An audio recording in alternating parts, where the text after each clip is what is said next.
All right, guys, as many of y'all have seen this week, Kawasaki came out with its first true sport side-by-side, the Teryx KRX, and I was lucky enough to go grab one as soon as the dealer got one. Shout out to Longshore Power Sports in Florence, Alabama for hooking me up with this machine. I'm out here today in Coleman, Alabama at Stony Lonesome, and going to do a little bit of ride and review of this machine. Just the fit and finish of it. I've walked around it, haven't got to drive it yet, but it looks like it's going to be really a fantastic rock crawler. Don't think the speed's going to be there for you desert guys, but one of the few things I wanted to point out just looking at it that I really like coming in this package is the fact that it does come standard with beadlock wheels. It does come with 31-inch carnivores, which is a huge plus. It's also a negative because I don't know anywhere you can buy 31-inch carnivores except from Kawasaki. So you guys keep that in mind when you're out riding.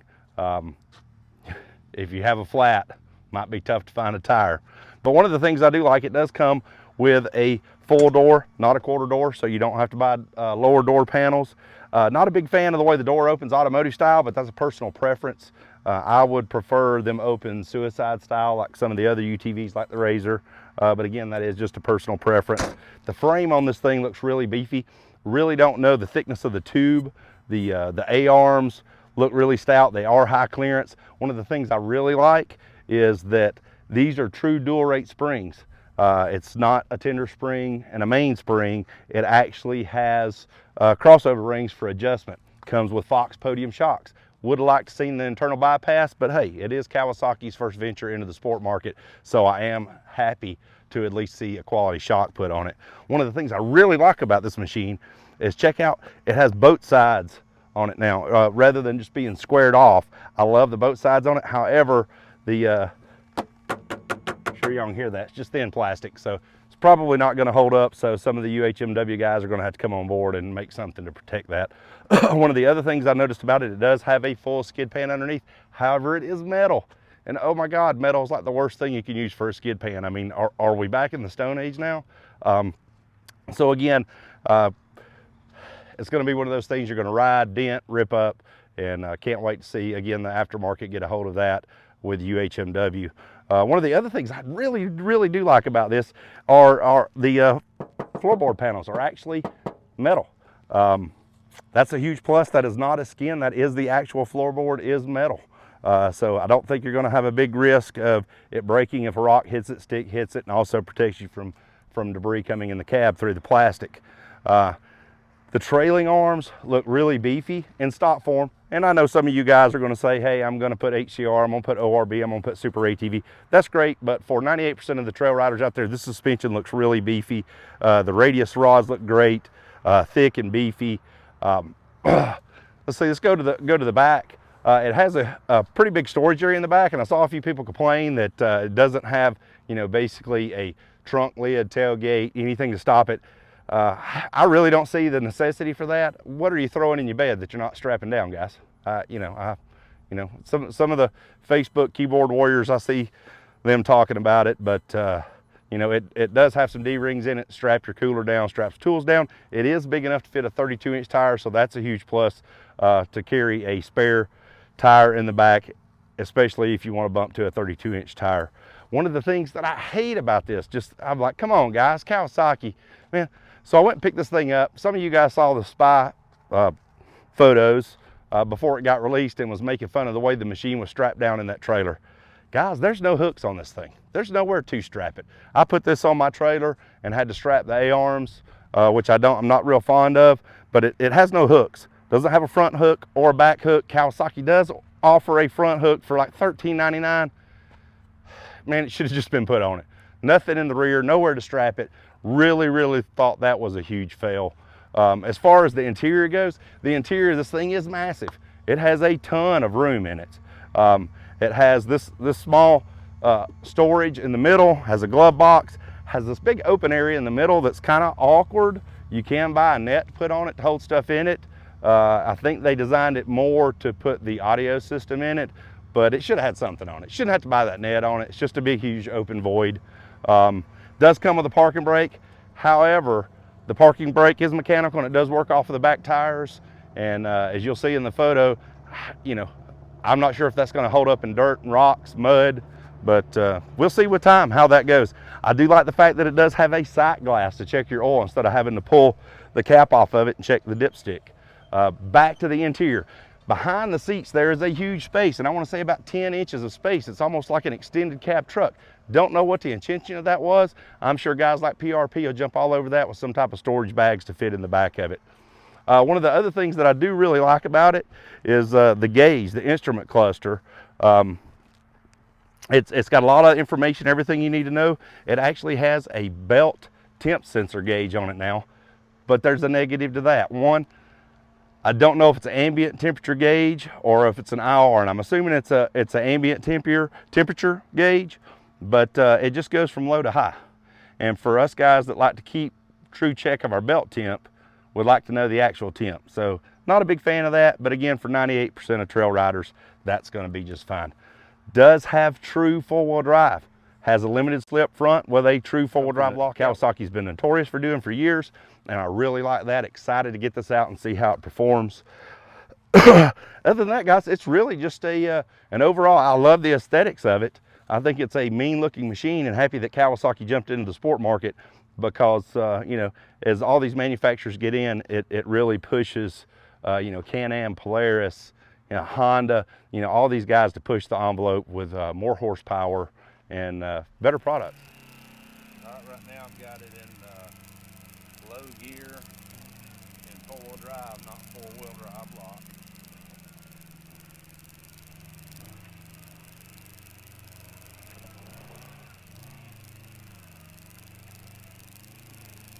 Gearing on it seems, and low seems really nice, which is what I thought this machine was going to be really made for, was more rock crawling, trail riding.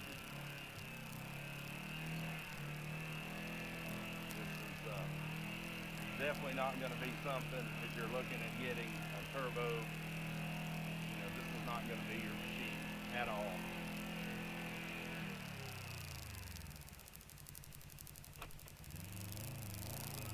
That's a high.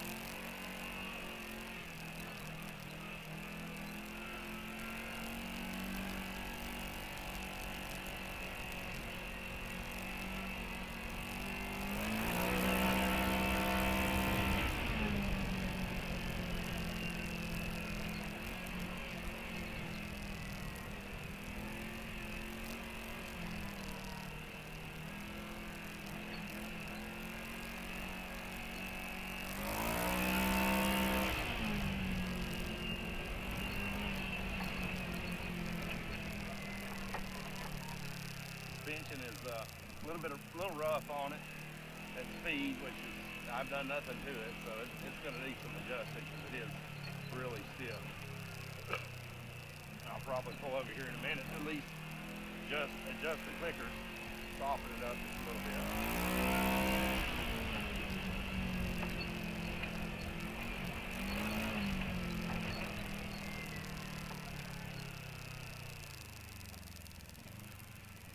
Brakes are a little spongy. I mean, they're there, but not like, I'll try it out here in a minute, get some speed, see if I can lock the brakes up, but yeah, they're not great. You do have to put some pressure on them.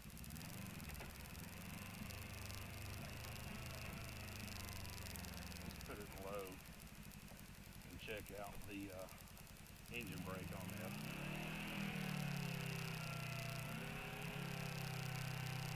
No throttle. It's slowing down. We're now at 4. Started out about 7, 3, 2. Yeah, it's kind of almost at 1 mile an hour. This thing's about to come to a stop. Engine brake is really strong on it.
drop down the hills down in this hole, so there's advance. Keep in mind, I am by myself. I'm not that familiar with Stony Lonesome. And this machine does not have a winch on it. So I'm gonna try to be a little conservative.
I would say I do like the engine braking on this. It's nice.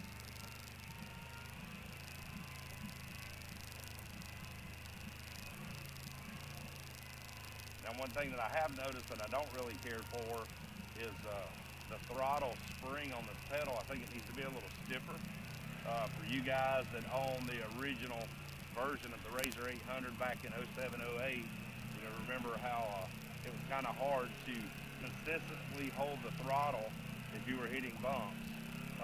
And low, it's actually opposite. I'm not really noticed it low, but I noticed it more in high gear that my foot wanted to bounce a little bit, just trying to stay a consistent throttle.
Got a little mud in my face.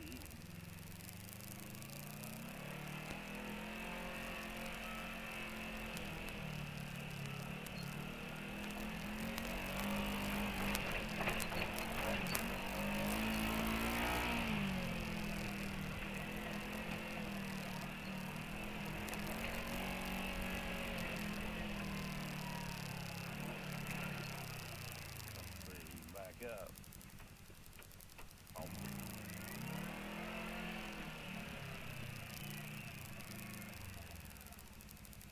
See what Briar Creek's about.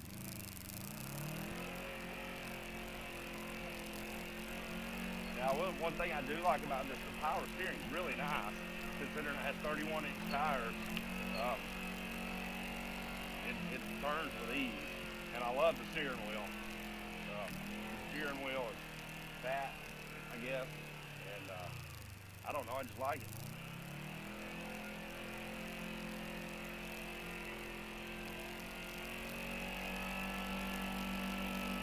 I will say, the visibility out of this thing is not great at all. Now, it is better than an X3, but it is not better than a Razor. And I'm talking over the front hood.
Again, I have it in low 4-wheel, not 4-wheel lock.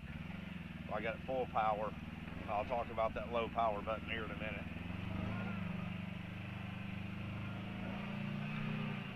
We'll go ahead and put her in diff lock, see how that works out.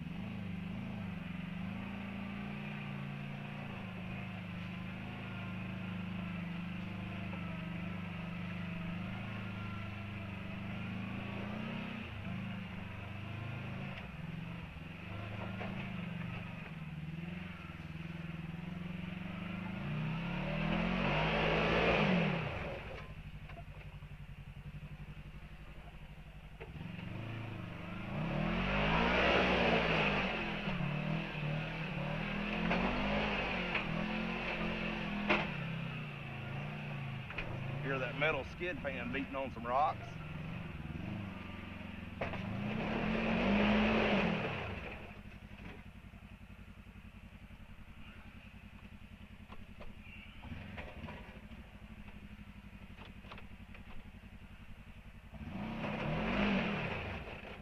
It's a little sluggish when you first hit the throttle.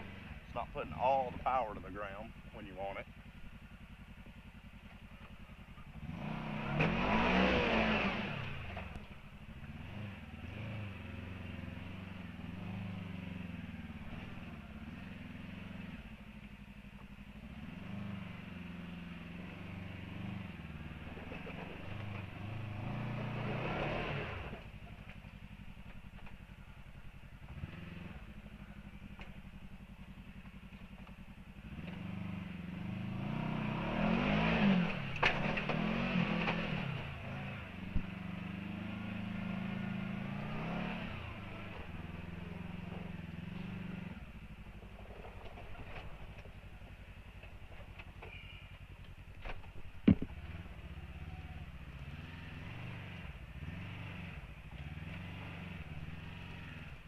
Needs that gear grabber shifter about now.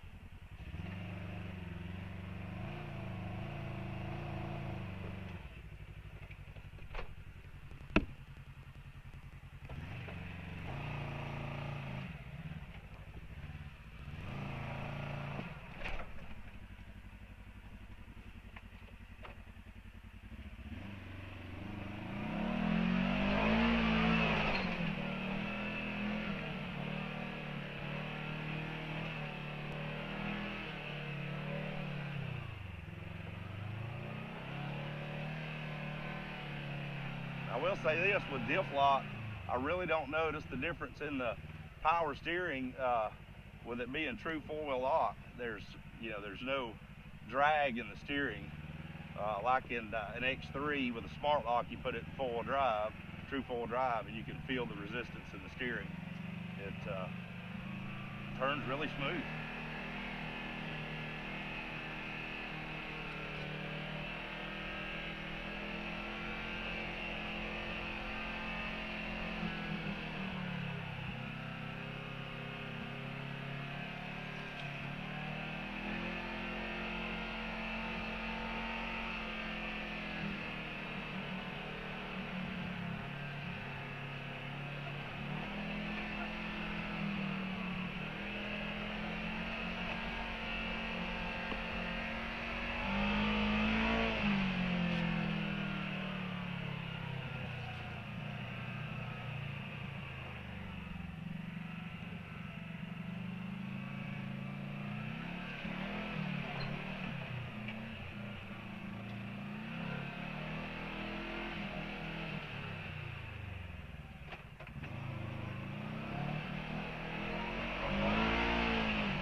Now I'm gonna put this in low power mode and high,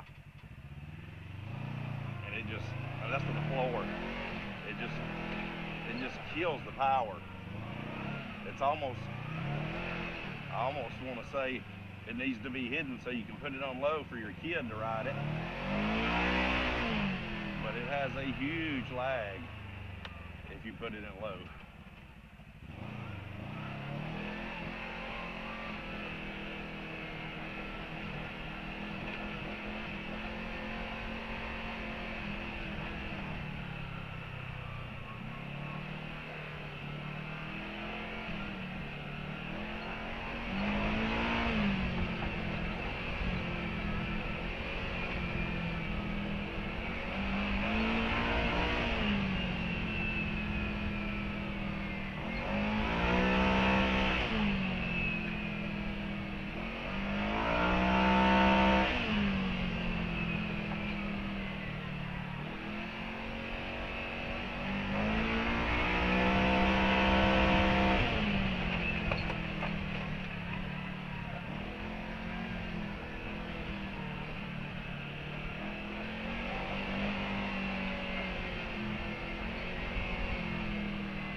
stop right here. Well, guys, I finally got the opportunity to put a few dirt miles on the new Teryx KRX, and I'll tell you what I really think about it.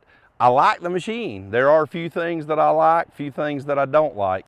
I will say the clutch tuning's a bit off. It's a little sluggish out of the hole, which is, you know, going to be some springs and weights need to be changed on it. It's just right out of the hole. Same thing for low gear. I got into a good rocky section, needed power right at my, you know, right at the throttle, dump on it, and it wasn't there. It had a little bit of hesitation, so I was having to mash the brake, give it a little bit more gas, which I don't like doing because that you know, burns the belt a little bit.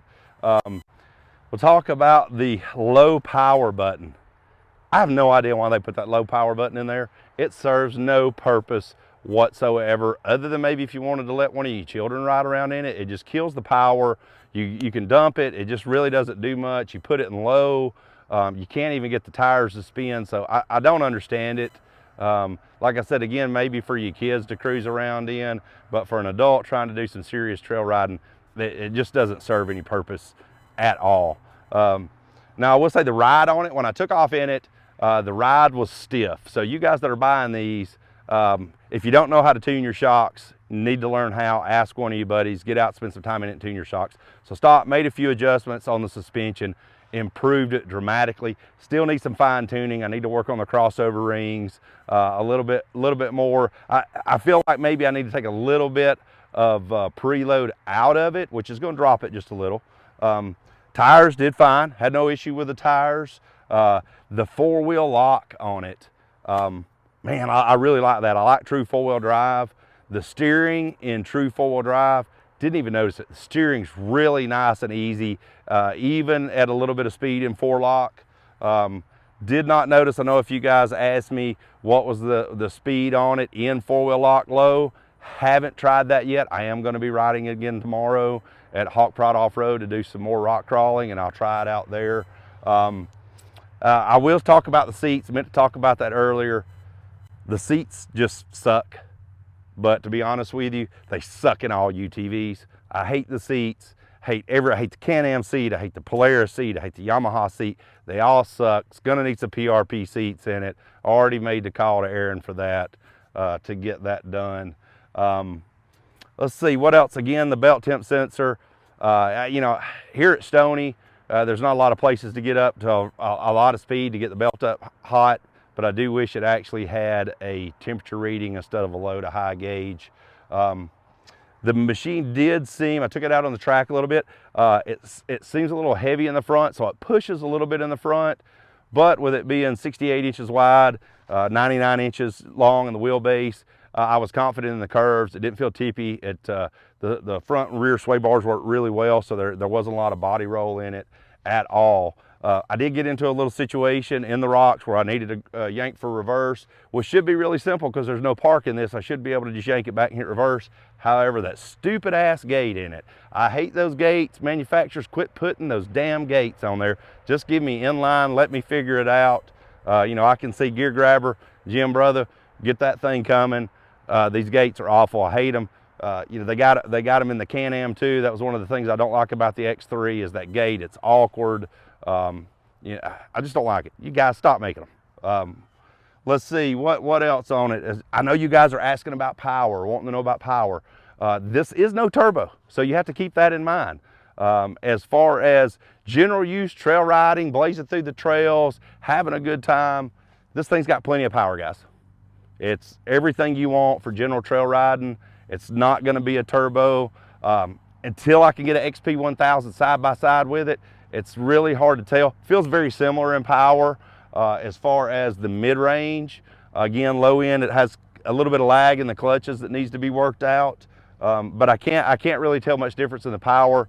Top speed on it, got it to 67 miles an hour. That's not great, but then again, 98% of you guys are probably going to never see speeds over 70 miles an hour anyway.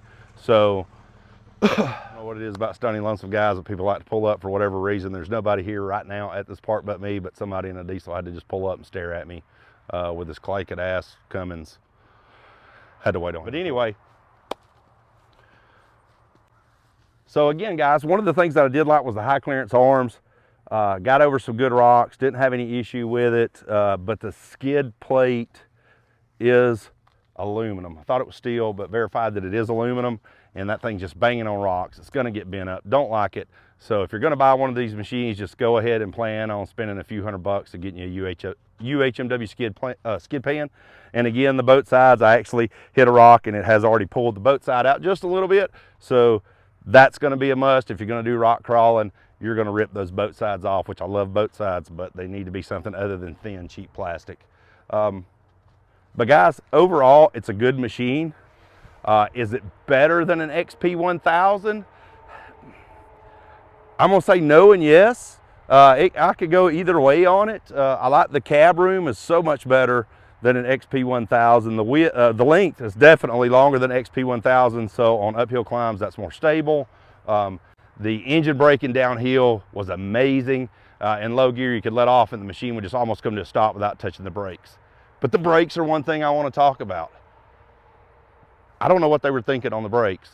The brakes are so spongy. Now it will stop the machine and I can get the tires to lock up, but I have to put a lot of pressure on the pedal to get them to lock up. Would have liked to see the brakes a little bit better. It was awkward, took a little bit of getting used to over time. I don't think it would be an issue. It's just a matter of being used to it. The e-brake, again, nice to have. You know, overall, I think it's a good machine right now. I'm going to do some more riding in it and see how I like it. Thinking about maybe taking it to Glamis, even though, guys, this is on the West Coast. This is not a dooner, and this is not a fast West Coast desert racer. This is, I mean, I really firmly believe this is for the guys in Idaho, the guys in the Southeast, the East Coast.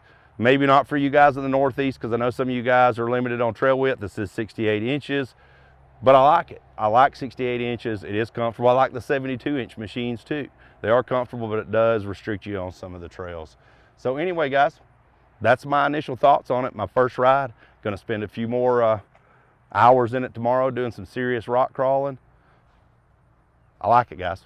It's a cool machine, but there's not very many machines that I don't like. So keep that in mind. It is an off-road machine, and a day in the outdoors is better than any day in the office.